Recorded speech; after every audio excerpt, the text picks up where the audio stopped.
সালের ৩রা অক্টোবর শেখ হাসিনার সরকারের পতনের মাত্র ২ মাস হতে চলছিল। তখন যুক্তরাষ্ট্রের প্রভাবশালী টাইম ম্যাগাজিন ওই দিন শেখ হাসিনাকে নিয়ে প্রকাশ করে বিশেষ এক কভার স্টোরি, যার শিরোনাম ছিল how Bangladesh ousted leader Sheikh Hasina could stage an unlikely comeback. বাংলায় যার অর্থ দাঁড়ায় বাংলাদেশের ক্ষমতাচ্যুত নেতা শেখ হাসিনা কিভাবে অবিশ্বাস্য প্রত্যাবর্তন করতে পারেন। টাইম ম্যাগাজিনের সে সময়ের নিবন্ধটি সেভাবে দৃষ্টি কাড়েনি বাংলাদেশে, কারণ জুলাই আন্দোলনে শেখ হাসিনা সরকারের পতনের ২ মাস তখনও পার হয়নি। ডক্টর মোহাম্মদ ইউনূসের নেতৃত্বাধীন সরকার মধু চন্দ্রিমা উদযাপনে ব্যস্ত ছিল। তখন দেশ বিদেশের সংবাদ মাধ্যমে ছিল অধ্যাপক ইউনূসকে নিয়ে প্রশংসার বন্যা।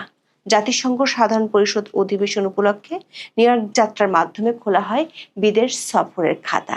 এমন এক আনন্দঘন পরিবেশের মাঝে এমন খবর আলোচনায় আসবে না, সেটাই ছিল স্বাভাবিক। উল্টো সরকার সমর্থকেরা শুরু থেকেই দাবি করছেন বাংলাদেশে আওয়ামী লীগ এবং শেখ হাসিনার অধ্যায় শেষ। তবে টাইমের ১ বছর আগের কভার স্টোরিতে দেয়া কিছু ইঙ্গিত মিলে যাচ্ছে বা মিলতে শুরু করেছে। আকস্মিকভাবে বিশ্ব মিডিয়ায় একের পর এক প্রকাশ হচ্ছে শেখ হাসিনার সাক্ষাৎকার, তাকে নিয়ে আবার হচ্ছে কভার স্টোরিও। বিবিসি বাংলা ইঙ্গিত হলো শুধু প্রিন্টেড সাক্ষাৎকার নয়, বাংলাদেশের ফেব্রুয়ারি নির্বাচনের আগে ভিডিও সাক্ষাৎকার প্রচার হলে অবাক হওয়ার কিছুই থাকবে না। তার চেয়ে বড় আশঙ্কার বিষয় হলো ১ বছরের মধ্যে বিশ্ব মিডিয়া প্রশ্ন তুলছে জুলাই অভ্যুত্থান ব্যর্থ কিনা। সাম্প্রতিক সময়ে আওয়ামী লীগের নিষেধাজ্ঞা ও অংশগ্রহণমূলক নির্বাচনের ইস্যু নিয়ে আন্তর্জাতিক নানা মহল থেকে চাপে আছে সরকার। সবশেষ বাংলাদেশের আগামী জাতীয় নির্বাচনকে ঘিরে এই ২ ইস্যুতে সতর্ক বার্তা দিয়েছেন যুক্তরাজ্যের হাউজ অব লর্ডসের সদস্য লর্ড অ্যালেক্স কার্লাইল।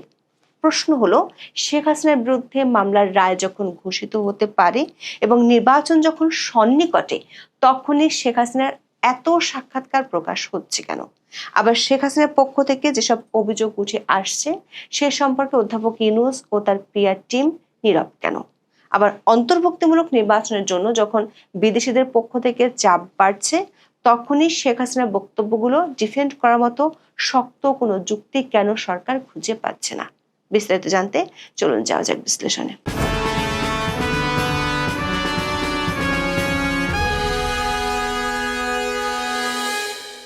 অন্তর্বর্তী সরকার ক্ষমতা নেওয়ার পর থেকেই তার মিত্ররা দাবি করছেন বাংলাদেশের শেখ হাসিনা এবং আওয়ামী লীগের অধ্যায় শেষ। তবে প্রায় ১৫ মাসে সরকার এবং তাদের সমর্থকদের আওয়ামী লীগকে নিয়ে সবচেয়ে বেশি ব্যস্ত দেখা গেছে। দলটির কার্যক্রম নিষিদ্ধ করা হয়েছে এবং তারা নির্বাচনে অংশ নিতে পারবে না বলে জানানো হয়েছে। আন্তর্জাতিক অপরাধ আদালতে চলছে শেখ হাসিনা সহ দলের শীর্ষ নেতাদের বিচার। সারা দেশে নেতা কর্মীদের বিরুদ্ধে হয়েছে হাজার হাজার মামলা। তবে এরই মাঝে ধীরে ধীরে আওয়ামী লীগের সক্রিয়তা বাড়ছে। ঢাকা সহ সারা দেশে চলছে ঝটিকা মিছিল।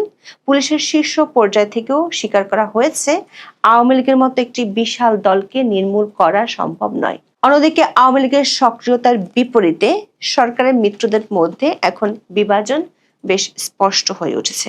বিশেষ করে জুলাই সনদের নাটকের ঘন ঘটায় প্রধান দলগুলোর মধ্যে মুখ দেখাদেখি বন্ধ হওয়ার পথে। একে অন্যের বিরুদ্ধে বাজাচ্ছে যুদ্ধের দামামা। অধ্যাপক ইউনূসকে নিয়েও মিত্র দলগুলোর অভিযোগে শেষ নেই। এমন লেজে গোবরে অবস্থার মধ্যে আকস্মিকভাবে আন্তর্জাতিক মিডিয়ায় শেখ হাসিনার একের পর এক সাক্ষাৎকার প্রকাশিত হচ্ছে। যেসব মিডিয়া কয়েক মাস আগেও অন্তর্বর্তী সরকারের প্রশংসায় পঞ্চমুখ ছিল, তারা এখন জুলাই অভ্যুত্থান ব্যর্থ কিনা সে প্রশ্ন তুলেছে।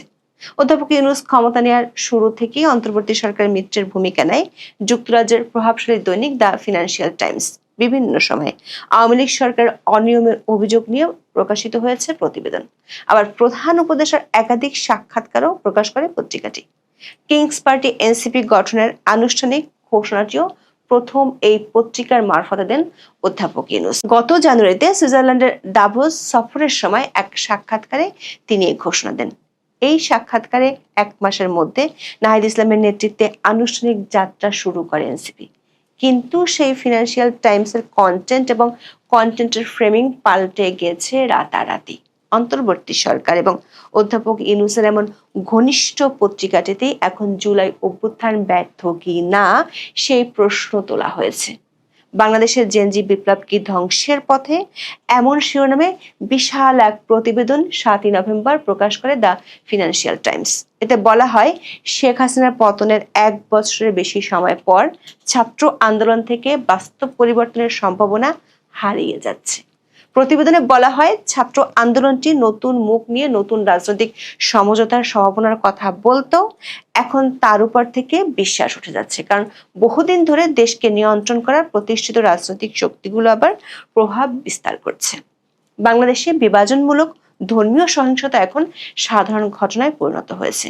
বাড়ছে উগ্রপন্থী ইসলামী ব্যবস্থার আশঙ্কা। অদ্ভুত ব্যাপার হলো, আওয়ামী লীগের প্রতি নমনীয় সুরও দেখা গেছে প্রতিবেদনে। বলা হয়েছে, দলটি তাদের বেশ কিছু নেতাকর্মী হত্যাকাণ্ডের শিকার বলে দাবি করছে। অধ্যাপক ইউনূস নিজেও ক্ষমতার অপব্যবহার ও আইনের অপপ্রয়োগের অভিযোগের মুখোমুখি। তার সরকার আওয়ামী লীগকে ফেব্রুয়ারিতে অনুষ্ঠেয় নির্বাচনে নিষিদ্ধ করেছে। অভ্যুত্থানের সাফল্য নিয়ে গুরুতর শঙ্কা জানিয়ে দ্য ফিনান্সিয়াল টাইমস লিখেছে, কেউ কেউ এখন মনে করছেন বিপ্লবটি একটি ভুয়ার সকালের সূচনা বলে মনে হচ্ছে। Bangladesh institute of peace and security স্টাডিজের সিনিয়র ফেলো শফকাত মুনির পত্রিকাটিকে বলেন, আমাদের একটি বিরল জাতীয় ঐক্যের মুহূর্ত ছিল, আর এখন সেটি সম্পূর্ণ শেষ হয়ে গেছে। আমরা পুরোপুরি বিভক্ত, একে অন্যের সঙ্গে লড়াই করছি। প্রতিবেদনে অভ্যুত্থানের শক্তির প্রতিশোধ পড়ার মনোভাব নিয়েও প্রশ্ন তোলা হয়। পত্রিকাটি লিখেছে, রাজধানীর রাস্তাঘাটে স্বেচ্ছা নির্বাসিত শেখ হাসিনার বিরুদ্ধে প্রতিশোধ নেয়ার ক্ষুধা স্পষ্টভাবে দৃশ্যমান। ব্যানারে দেখা যায় সাবেক শাসকের ছবি, গলায় ফাঁসির দড়ি। দর্শক, এমন এক দৃশ্য 7ই নভেম্বর বিএনপির বিপ্লব ও সংহতি দিবসের কর্মসূচিতেও দেখা গেছে। এতে জেলের ভেতরে শেখ হাসিনা সহ আওয়ামী লীগ নেতা কর্মীদের রাখা বিকৃত প্রতিকৃতি নিয়ে সমালোচনা চলছে সোশ্যাল মিডিয়ায়। ফিনান্সিয়াল টাইমসের প্রতিবেদনটিতে একতরফা নির্বাচনের বিরুদ্ধে শেখ হাসিনার বক্তব্য তুলে ধরা হয়। অন্যদিকে মানবাধিকার সংস্থাগুলোর বরাত দিয়ে বলা হয়, রাজনৈতিক বিরোধীদের আইনি অধিকার দমনে অন্তর্বর্তী সরকার সীমা ছাড়িয়ে গেছে। কিছুদিন আগেও অন্তর্বর্তী সরকারের সোচ্চার সমর্থক হিসেবে পরিচিত ছিল দ্য ফিনান্সিয়াল টাইমস, অথচ প্রতিবেদনের শেষে তারা তুলে ধরেছে চূড়ান্ত হতাশা। পত্রিকাটি লিখেছে, অন্তর্বর্তী সরকার প্রধানের আবাসস্থল যমুনার হলঘরগুলোতে গর্বের অনুভূতি থাকলেও দেশের সামনে এখন টান টান নির্বাচনী উত্তাপ। এর চাপ, ক্লান্তি ও হতাশায় ইউনূস ও তার দলের মন ভারী। তার ঘনিষ্ঠ এক উপদেষ্টা বলেন, আমি শুধু আশা করি ইতিহাস অধ্যাপক ইউনূসের প্রতি সদয় হবে। দর্শক, গত কয়েক মাস ধরে অন্তর্বর্তী সরকারের ঘনিষ্ঠ হিসেবে পরিচিত আন্তর্জাতিক বিভিন্ন মিডিয়ায় একই ধরনের হতাশা লক্ষ্য করা যাচ্ছে। বিশেষ করে গত আগস্ট থেকেই দেখা যাচ্ছে হাওয়া বদল। অন্তর্বর্তী সরকারের বর্ষপূর্তি উপলক্ষে 10ই আগস্ট একটি বিশেষ প্রতিবেদন প্রকাশ করে BBC world. Jubilant since but bumpy road ahead in post Hasina Bangladesh শিরোনামের এই প্রতিবেদনের অর্থ উল্লাসমুখর দৃশ্য, তবে হাসিনা পরবর্তী বাংলাদেশে সামনের পথ কণ্টাকীর্ণ। এই প্রতিবেদনের পরতে পরতে ছিল 1 বছরের সরকারের ব্যর্থতার খতিয়ান। এমনকি সরকার এক সময়কার ঘনিষ্ঠরাও অভিযোগ করেন, পরিস্থিতির উন্নতি হওয়ার বদলে আরো খারাপ হচ্ছে। বিবিসির প্রতিবেদনে বলা হয়, শেখ হাসিনা সরকারের পতন ও নতুন ভবিষ্যতের প্রতিশ্রুতির বার্ষিকী উদযাপন করতে এ সপ্তাহে হাজারো মানুষ ঢাকার কেন্দ্রস্থলে জড়ো হয়েছিলেন। মুষলধারে বৃষ্টির মধ্যে অন্তর্বর্তী সরকার প্রধান মোহাম্মদ ইউনূস, বিভিন্ন রাজনৈতিক দলের নেতা এবং কর্মীরা নতুন বাংলাদেশ করার পরিকল্পনা ঘোষণা করেন। কেউ কেউ একে দ্বিতীয় স্বাধীনতা হিসেবে আখ্যা দিচ্ছেন। তবে গত 12 মাসের চিত্র এই উল্লাসমুখর দৃশ্যের সঙ্গে পুরোপুরি মানানসই নয়। মানবাধিকার সংস্থাগুলো বলছে, এ সময় গণপিটুনিতে হত্যা, মব সন্ত্রাস, প্রতিশোধমূলক হামলা ও ধর্মীয় চরমপন্থার পুনরুত্থান ঘটেছে। এটি গণতন্ত্রের পথে যাত্রা বাধাগ্রস্ত করতে পারে। বিবিসির মতো আল জাজিরাও আগস্টে ইউনূস সরকারের ব্যর্থতার খতিয়ান তুলে ধরে বিশাল প্রতিবেদন প্রকাশ করেছে।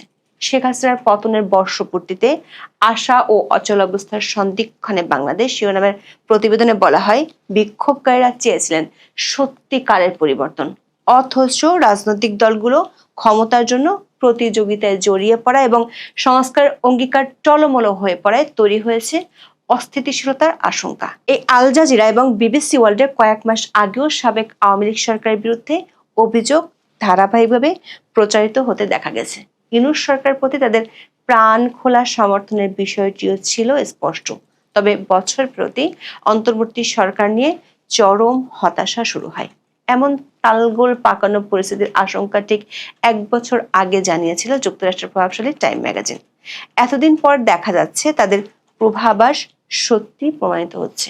2024 সালের 3রা অক্টোবর টাইমের প্রতিবেদনে বলা হয়, অন্তর্বর্তী সরকারের ব্যর্থতা এবং মিত্রদের হানাহানির কারণে আবার শক্তিশালী প্রত্যাবর্তন ঘটতে পারে শেখ হাসিনার। প্রতিবেদনে বলা হয়, শেখ হাসিনার প্রস্থান নিয়ে প্রথমে উচ্ছ্বাস দেখা দিয়েছিল, তবে এখন দেশ কোন পথে যাবে তা নিয়ে কোলাহল ও ঝগড়ায় রূপ নিয়েছে। সংস্কারপন্থীরা বড় ধরনের সংকটে আছেন। কার্যকর সংস্কার বাস্তবায়ন এবং নিপীড়নের জন্য দায়ীদের জবাবদিহিতা আনতে সময় লাগবে। অর্থনৈতিকভাবে ভুগতে থাকা দিক নির্দেশনাহীন দেশ দ্রুত ধৈর্য হারাবে। অস্থিরতা ও অচলাবস্থা চলতে থাকলে বিপর্যস্ত জনগণ শেখ হাসিনার রেকর্ডের দিকে হয়তো আরো সহানুভূতির সঙ্গে ফিরে তাকাবে। টাইমের প্রতিবেদনে উইলসন সেন্টারের দক্ষিণ এশিয়া ইনস্টিটিউটের পরিচালক মাইকেল কুগেলম্যান বলেন, শেখ হাসিনার প্রত্যাবর্তন খুবই বিশ্বাসযোগ্য সম্ভাবনা। দক্ষিণ এশিয়ার পরিবার কেন্দ্রিক রাজনীতির ইতিহাসে দেখা যায়, তারা যতই ভেঙে পড়ুক না কেন কখনোই পুরোপুরি খারিজ হয়ে যায় না। অনেকেই মনে করেন টাইমসের ইঙ্গিতটি তখন একেবারেই কেউ আলোচনায় নিতে চায়নি, কিন্তু আন্তর্জাতিক প্রভাবশালী সংবাদ মাধ্যমে গত 1 সপ্তাহ ধরে শেখ হাসিনার একের পর এক সাক্ষাৎকার প্রকাশের ঘটনায় তার সক্রিয়তার ইঙ্গিতটি পরিষ্কার। এএফপি, রয়টার্স এবং দ্য ইন্ডিপেন্ডেন্টে একই দিনে 3টি সাক্ষাৎকার প্রকাশ নিয়ে সরকারের ভেতরেও অস্থিরতা বেড়েছে। এরই মধ্যে যুক্তরাজ্যের প্রভাবশালী দ্য উইকের ছাপা সংস্করণে প্রকাশ হয়েছে শেখ হাসিনার একটি লেখা। দ্য উইকের প্রোমো ভাইরাল হয়েছে সামাজিক মাধ্যমে। প্রোমোতে বলা হয়েছে, শেখ হাসিনার মূল লেখাটি দ্য উইকের 16ই নভেম্বর সংস্করণে রাখা হয়েছে, যেখানে তার দল ও পরবর্তী পরিকল্পনা সহ সমসাময়িক বিভিন্ন বিষয়ে তার মতামত তুলে ধরেছেন। শেখ হাসিনার এই লেখার যে অংশটুকু দ্য উইক তুলে ধরেছে, সেখানে বলা হয়েছে, দেশ পরিচালনার হাল ইউনূসের হাতে নেই, তার হাতে কোনো নিয়ন্ত্রণ নেই। উগ্রপন্থীদের উত্থানের কথা বলা হয়েছে। দর্শক, সাম্প্রতিক সময়ে একই ধরনের অভিযোগ আন্তর্জাতিক গণমাধ্যম, বিশেষ করে সেসব গণমাধ্যমে উঠে এসেছে যেগুলো অধ্যাপক ইউনূসের প্রতি বন্ধুভাবাপন্ন ছিল। এরই মধ্যে 7ই নভেম্বর ভারতের প্রভাবশালী দুটি দৈনিক হিন্দুস্তান টাইমস এবং দ্য নিউ ইন্ডিয়ান এক্সপ্রেসে আরো 2টি সাক্ষাৎকার বেরিয়েছে। মাত্র 2 দিন আগে বিবিসি বাংলার এক প্রতিবেদনে এমন ইঙ্গিত দেওয়া হয়েছিল। ওই প্রতিবেদনে বলা হয়েছিল, শিগগিরই তার ভিডিও সাক্ষাৎকারও দেখা গেলে অবাক হওয়ার কিছুই থাকবে না। এই দুটো পত্রিকায় শেখ হাসিনা তার বিরুদ্ধে ওঠা অভিযোগগুলো, বিশেষ করে জুলাই আন্দোলনের শিক্ষার্থী হত্যা, আওয়ামী লীগের নিষেধাজ্ঞা, আগামী সংসদ নির্বাচন, এমনকি বিদেশি হস্তক্ষেপ নিয়েও কথা বলেছেন। তিনি নির্বাচনে অংশ নেয়ার ইচ্ছা, নিজের দলের কার্যক্রমে নিষেধাজ্ঞা দেওয়ার বৈধতা মোহাম্মদ ইউনূসের সরকারে রয়েছে কিনা তা নিয়েও তুলেছেন প্রশ্ন। শেখ হাসিনা আগের 3টি সাক্ষাৎকারের মতো দাবি করেছেন, সরকার প্রধান হিসেবে জুলাই আন্দোলনের সময় নেতৃত্বের দায় তার উপর বর্তায়। তবে প্রাণহানির ঘটনা এড়ানোই ছিল তার উদ্দেশ্য। তিনি বলেছেন, নিরাপত্তা বাহিনীকে সরাসরি আদেশ বা নির্দেশ দিয়েছেন এমন ধারণা ভুল। সৎ মনোভাব নিয়ে সব পদক্ষেপ নেওয়া হয়েছে। প্রাণহানি নিয়ে জাতিসংঘের প্রতিবেদনের উপর এক প্রশ্ন জবাবে শেখ হাসিনা বলেন, অন্তর্বর্তী সরকার অপপ্রচার চালাতে জাতিসংঘের প্রতিবেদনকে প্রভাবিত করেছে। তিনি জাতিসংঘের রিপোর্টের তথ্যের সাথে সরকারি তথ্যের গড়মিলের কথা তুলে ধরেছেন। দ্য ইন্ডিয়ান এক্সপ্রেসকে দেওয়া সাক্ষাৎকারে নির্বাসিত আওয়ামী লীগ সভানেত্রী বলেছেন, তার দল আন্তরিকভাবে চায় আসন্ন জাতীয় সংসদ নির্বাচনে অংশ নিতে। তবে তিনি অভিযোগ করেন, বর্তমান অন্তর্বর্তীকালীন সরকার তাদের রাজনৈতিক কার্যক্রমে নিষেধাজ্ঞা দিয়ে রেখেছে। এই পদক্ষেপ গভীরভাবে অগণতান্ত্রিক এবং বাংলাদেশের সংবিধানের লঙ্ঘন। তবে ক্ষমতাচ্যুতিতে কোনো বিদেশি হস্তক্ষেপ ছিল কিনা এমন প্রশ্নের জবাবে শেখ হাসিনা কোনো মন্তব্য করেননি। দর্শক, শেখ হাসিনার ধারাবাহিক সাক্ষাৎকারের মধ্যে আন্তর্জাতিক বিভিন্ন সংস্থা ও গোষ্ঠী প্রশ্ন তুলছে আওয়ামী লীগের নিষেধাজ্ঞার বিষয়টি যৌক্তিক কিনা তা নিয়ে। সবশেষ গত 6 নভেম্বর বাংলাদেশের আগামী জাতীয় সংসদ নির্বাচনকে ঘিরে সতর্ক বার্তা দিয়েছেন যুক্তরাজ্য হাউস অব লর্ডসের সদস্য লর্ড অ্যালেক্স কার্নাইল। এক বিবৃতিতে লর্ড কার্নাইল বলেন, বাংলাদেশের বর্তমান পরিস্থিতি আন্তর্জাতিক মহলের জন্য গভীর উদ্বেগের বিষয়। 2024 সালের পর থেকে রাজনৈতিক অস্থিরতা একাধিক সংকট সৃষ্টি করেছে, যেগুলোর দ্রুত সমাধান প্রয়োজন। আবার এই বিবৃতি এমন সময় এসেছে যখন নিষিদ্ধ আওয়ামী লীগ আসন্ন ত্রয়োদশ জাতীয় সংসদ নির্বাচনে জাতিসংঘের কারিগরি সহযোগিতা বন্ধের আহ্বান জানিয়ে চিঠি দিয়েছে। এখন এই পর্যন্ত, সবাই ভালো থাকুন, সুস্থ থাকুন, নিরাপদে থাকুন। দেখা হবে আগামী পর্বে।